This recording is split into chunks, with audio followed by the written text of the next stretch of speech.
टीव्हीवर IPLचं ऑक्शन सुरू असतं. पोराचं सिलेक्शन होतं आणि बाप आनंदाने गणपती बाप्पा मोरया असा जयघोष करतो.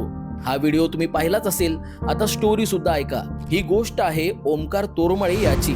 शहापूरमधील शेरे गावात एका गरीब कुटुंबात ओमकारचा जन्म झाला.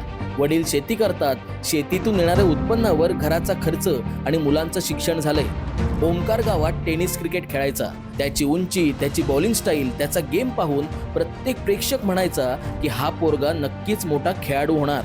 पुढे ओमकार मुंबई क्लबकडून खेळू लागला. मुंबई प्रीमियर लीग त्याने अक्षरशः गाजवली. पुढे त्याला दिल्लीला ट्रेनिंगसाठी जायचं होतं, पण पैसे नव्हते. मग वडिलांनी 3 लाखाचं कर्ज काढून ओमकारला दिल्लीला पाठवलं. सुरुवातीला टेनिस क्रिकेट खेळणारा हा मुलगा आज भारतासाठी खेळण्याचं स्वप्न पाहतोय आणि हे स्वप्न आता सत्यात उतरतंय.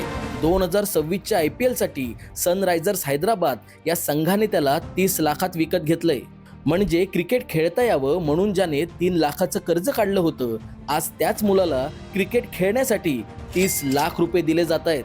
हे सगळं यश फक्त ओमकारचं नाहीये, हा वडिलांनी दाखवलेल्या विश्वासाचा विजय आहे.